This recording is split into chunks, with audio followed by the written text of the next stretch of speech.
Shalom untuk kita semua. Di sini kami akan mempresentasikan hasil dari diskusi kami dari kelompok 4. Kami terdiri dari 6 orang, yaitu yang pertama John D. Joshua Pandung, yang kedua saya sendiri Mentari Divani, yang ketiga Anastasia Patulak, yang keempat Opika Sarungu, yang kelima Rebiensi Bane Padang, dan yang keenam adalah Ines Astrid. Di sini kami akan membahas tentang sejarah awal perkembangan Islam di Arab.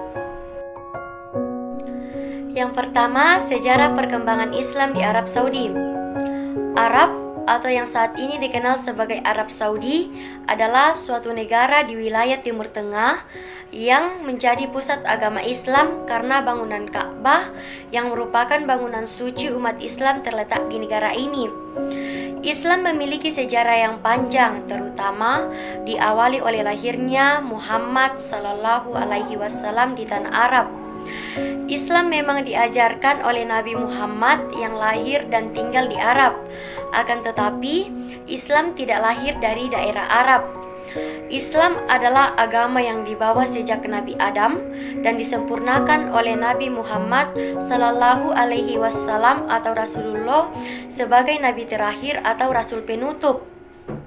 Untuk mengetahui lebih lanjut tentang sejarah perkembangan Islam di Arab, simak penjelasan berikut.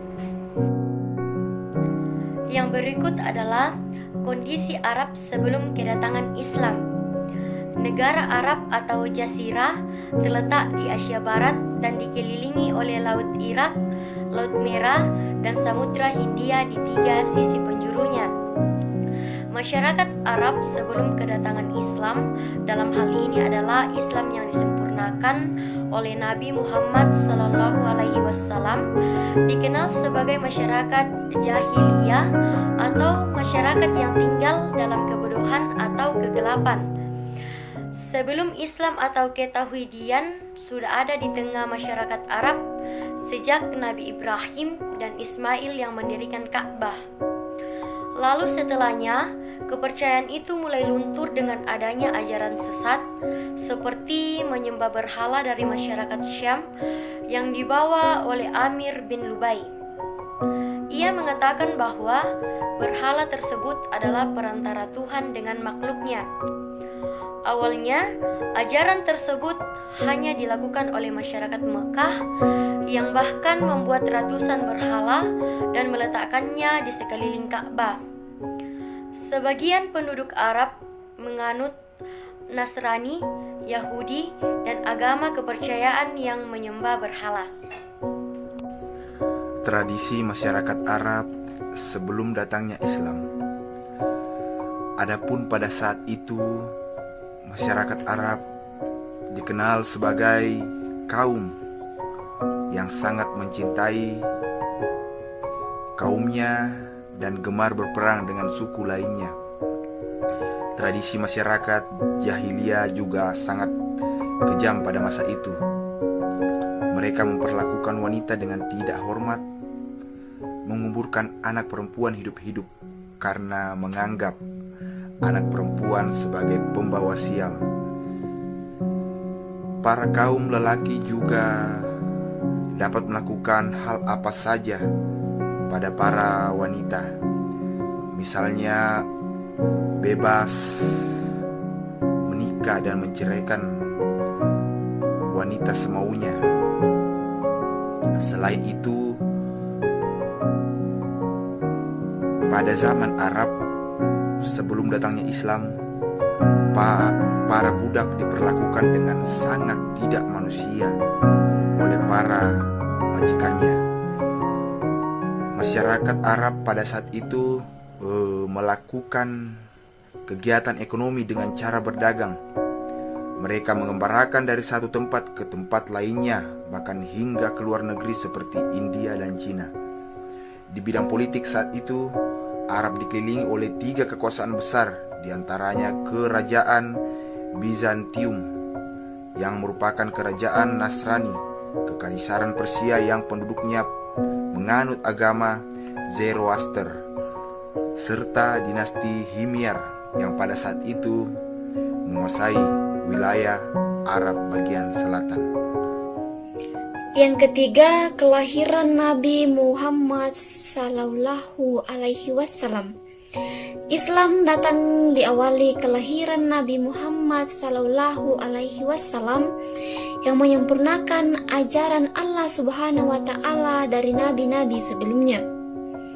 Nabi Muhammad lahir pada tanggal 12 Rabiul Awal tahun Gajah atau 20 April 571 Masehi.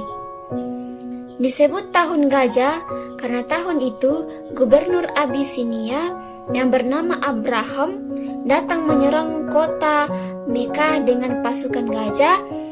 Namun Allah Subhanahu wa taala mendatangkan burung abibil yang melempari mereka dengan batu panas. Nabi Muhammad diasuh oleh kakeknya Abdul Muthalib yang merupakan salah satu sepupu atau pemuka Quraisy yang ada di Mekah. 2 tahun kemudian, sang kakek pun meninggal dunia dan selanjutnya paman Nabi Abu Talib mengasuh Nabi Muhammad Sallallahu Alaihi Wasallam sehingga dewasa. Nabi Muhammad diberi gelar Alamin karena ia dapat dipercaya dan ia telah mengembalakan ternak sejak kecil. Kemudian ia berdagang bersama pamannya dan bertemu dengan Siti Khadijah yang akhirnya menjadi istrinya. Yang keempat adalah kenabian dan kerasulan Muhammad Sallallahu Alaihi Wasallam. Nabi Muhammad adalah nabi terakhir yang diutus Allah Subhanahu wa taala sebelum menginjak usia 40 tahun. Nabi belum mendapatkan wahyu dan kerasulannya. Menjelang kerasulannya, yakni pada saat beliau berusia 40 tahun, beliau sering terdiam diri atau mengasingkan diri di luar kota Mekah seperti halnya dalam Gua Hira.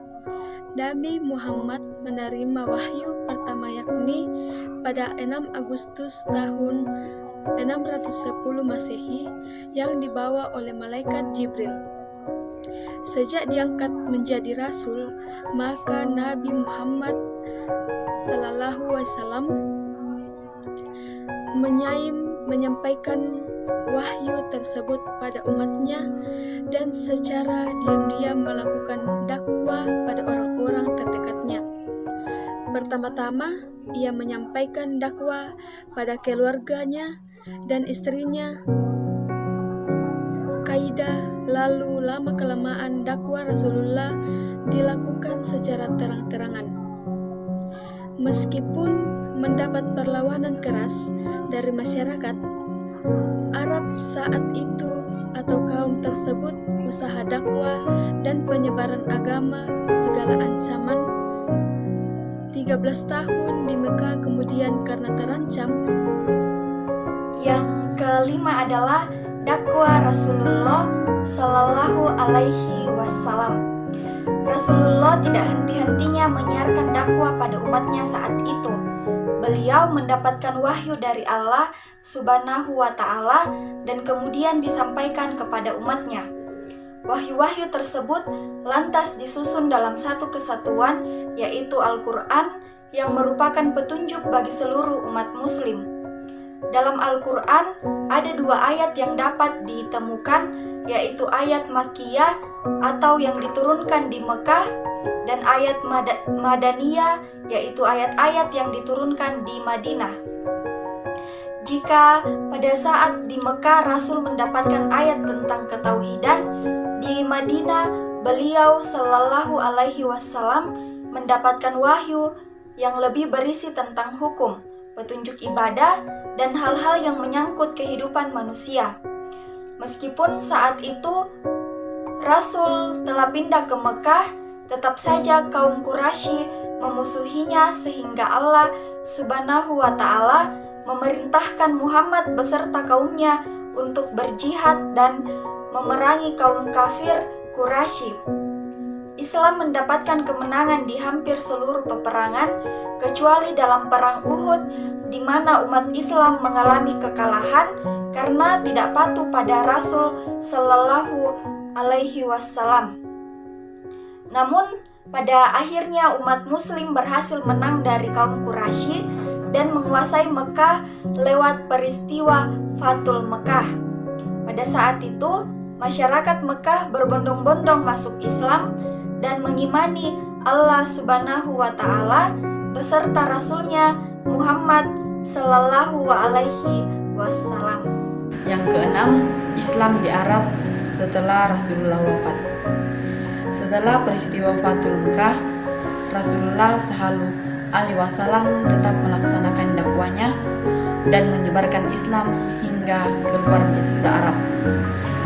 Pada masa itu, kehidupan masyarakat Arab mulai membaik dan seluruh suku dan kaum yang ada di Arab bersatu sebagai satu bangsa.